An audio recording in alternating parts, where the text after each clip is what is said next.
Part 1. The Craze begins. They said it was just a toy. Harmless. Collectible. A weird little creature with bug-like eyes, long rabbit ears and a toothy grin. Somewhere between adorable and unsettling. The Labubu doll first showed up in a few quirky toy stores in Hong Kong, but within months, it had taken over social media. Everywhere you scrolled, there it was.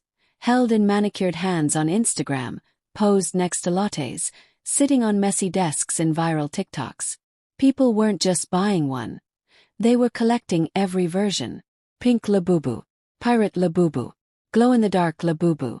The hashtag Labubu was racking up millions of views.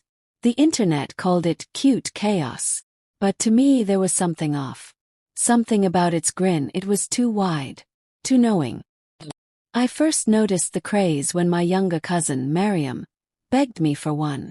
She was 13, quiet, and always glued to her phone.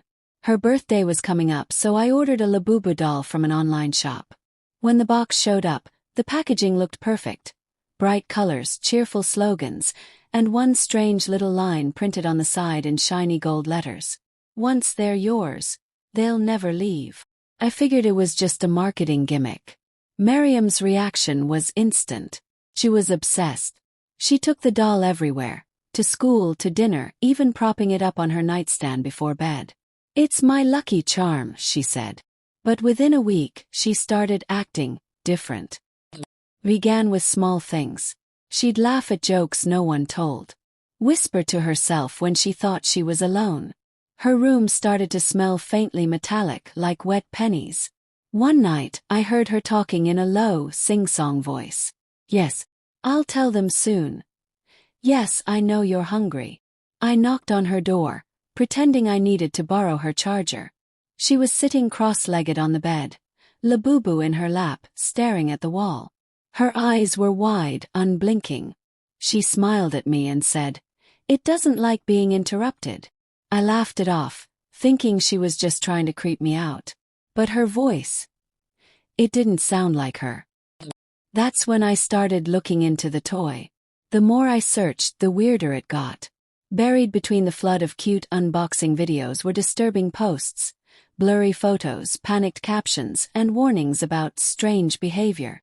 One post claimed a woman found her Labubu doll in the kitchen one morning, holding a knife. Another person swore their doll moved closer to their bed overnight. Others said they heard scratching at their doors, followed by faint breathing. But the post that stuck with me came from a deep web forum. A user named Redveil wrote, "If you've had your Labubu for more than a month, don't try to get rid of it. They don't like that. They'll follow you home." The thread ended there. No replies, no more activity from that account. Meanwhile, Miriam was getting worse. She stopped hanging out with her friends. She spent hours staring at the doll. One night, I found her in the kitchen at 3 a.m., holding Labubu under the fridge light and humming an eerie little tune. I tried to take it from her. She screamed, a raw animal sound, and clutched it so hard her knuckles turned white. "You can't take it," she hissed. "It's not done yet."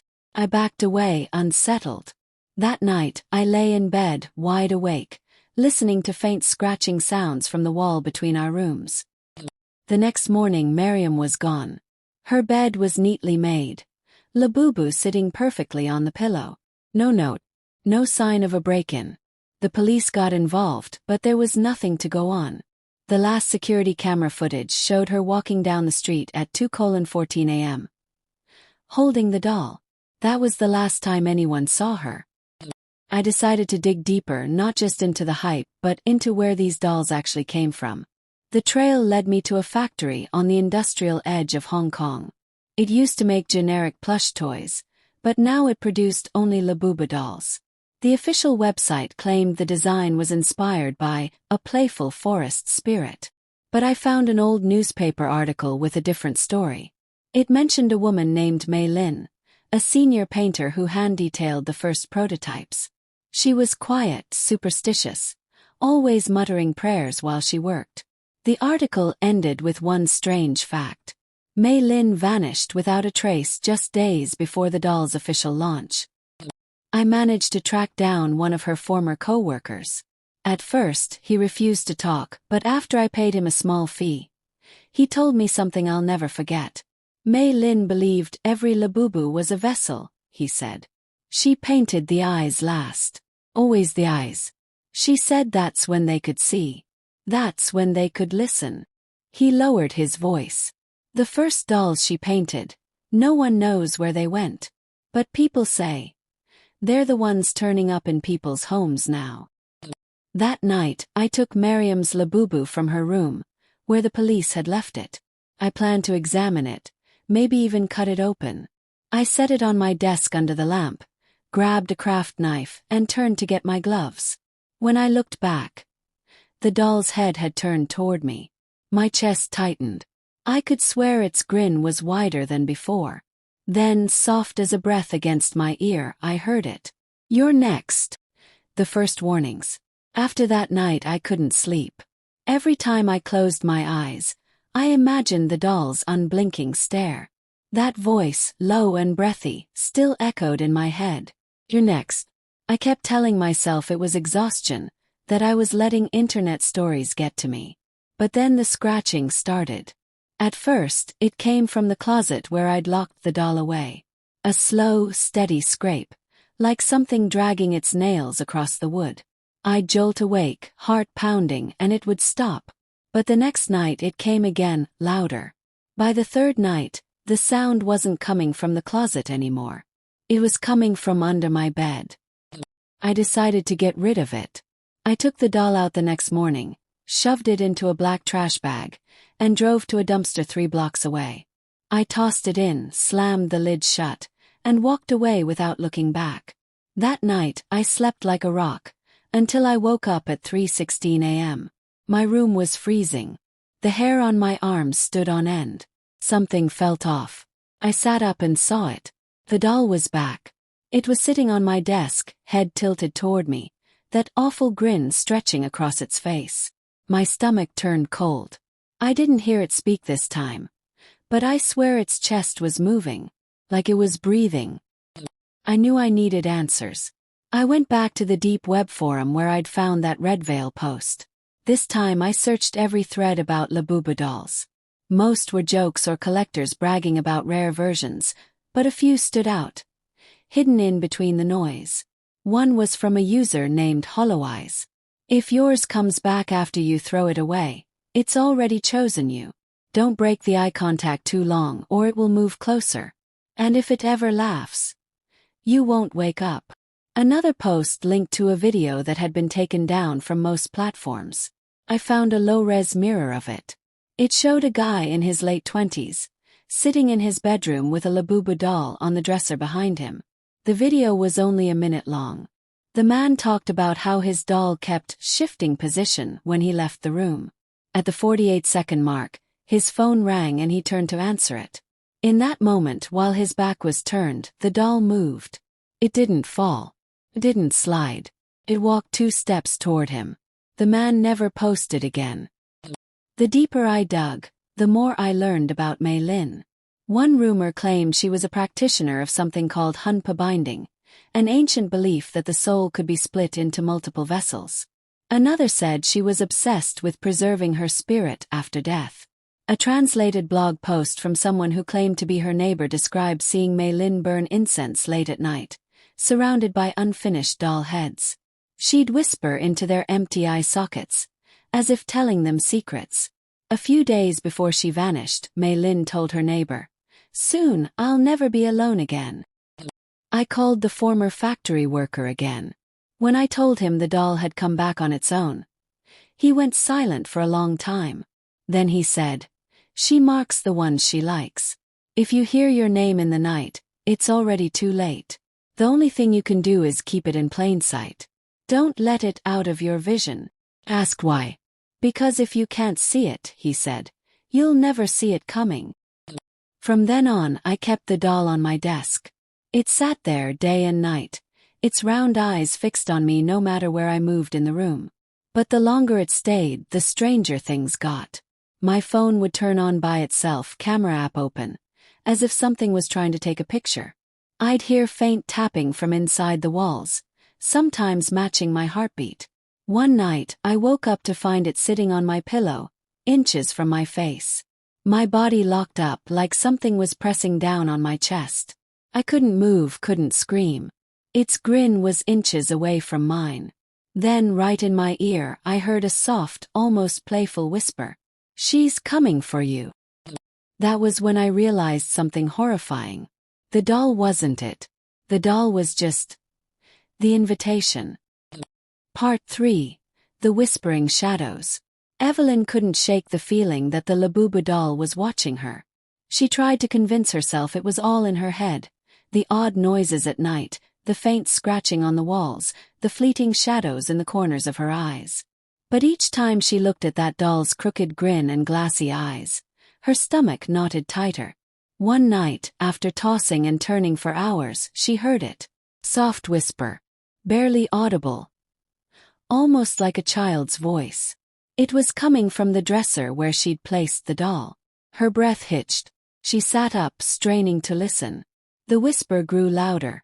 Words she couldn't quite make out, like they were spoken through water. The air in her room grew thick, heavy, pressing against her chest. She grabbed her phone, turned on the flashlight, and shined it directly at the doll. It was sitting there exactly as she'd left it. Only now, its head was tilted just a little more to the side. A cold shiver rippled through her spine. She walked over, slowly, every step feeling heavier than the last. The moment she picked it up, the whisper stopped. The silence that followed wasn't comforting. It was worse. The kind of silence that feels like it's waiting for you to make a mistake. That night, she put the doll in the closet and locked the door. But at 3:07 a.m., she woke to the sound of the closet door creaking open. She froze in her bed, the covers pulled to her chin, heart pounding in her ears. Slowly, her eyes adjusted to the darkness. The closet door was wide open, and in the faint glow from the street lamp outside, she could see the doll, sitting right there on the floor, facing her bed. Evelyn's mind screamed at her to run, but her body wouldn't move. It was as if invisible hands were holding her down. Then she heard it again, that whisper. Only this time it was right next to her ear. "Stay with me." She shot out of bed, flipping on every light in the apartment. But the doll was gone. Or at least she thought it was. Until she found it in the kitchen, sitting in the exact center of the table, its crooked grin wider than before. Part 4. The Last Recording. Evelyn decided she couldn't take it anymore. She had to prove to herself, or to someone, that she wasn't losing her mind. The next night, she set up her phone on the kitchen counter, aimed directly at the table where the Labubu doll sat. She hit record, turned off the lights, and went to bed with the door cracked open, just enough to see the faint glow from the kitchen. Hours later, she woke up to the sound of something dragging across the floor. A slow, scraping sound, like tiny feet or nails pulling along the wood. She glanced toward the kitchen. The chair by the table was tipped over. Her phone was still recording. Her heart in her throat, Evelyn tiptoed forward and grabbed the phone. Hands shaking, she hit play. First, the footage was still.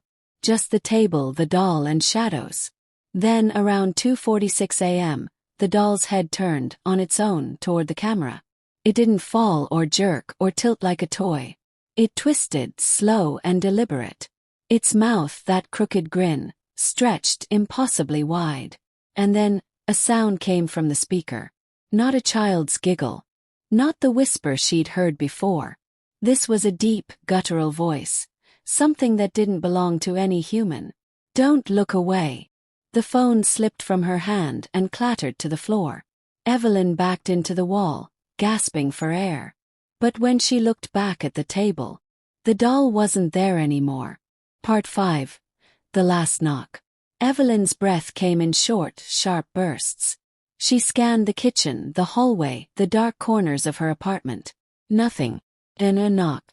Not at the door. From inside the walls. 3 slow, deliberate knocks. Then the voice again, this time behind her. "Don't look away." She spun around, but no one was there.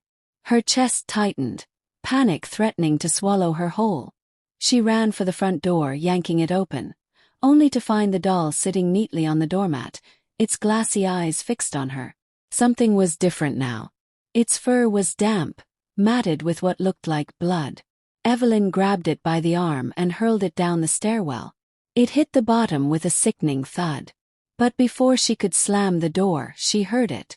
The sound of small feet running up the stairs. She bolted into the living room, grabbing the only thing she could think of, the box the doll came in. She tore through the packing paper, searching for a return address, a clue, anything. Instead, she found a folded note. The paper was yellowed, the handwriting frantic. If you bought this, it's already too late. The Labubu chooses its owner. The more you fear it, the closer it gets. Don't feed it. Don't speak to it. And whatever you do, don't record it. Her stomach dropped. She had recorded it. The lights flickered. The shadows in the room grew long, stretching toward her. The air went cold enough to burn her lungs. The doll was standing in the doorway now. Not sitting. Standing. Its limbs hung at unnatural angles. Head tilted so far its ear nearly touched its shoulder. That grin had widened past the limits of its face. Stepped forward. And another step. Evelyn tried to scream, but her voice caught in her throat. She stumbled backward until her spine hit the wall. The doll climbed onto the couch. Closer. Closer. The screen of her phone lit up on the table beside her. A new video had started recording by itself. In the reflection, she saw something that froze her blood. It wasn't the doll moving toward her. It was something wearing the doll, a dark, twisted figure, hunched and grinning through the mask of stitched fur. The last thing she heard was the deep, rasping whisper, inches from her ear. You looked away. The phone fell silent. The video went dark. Evelyn was never seen again.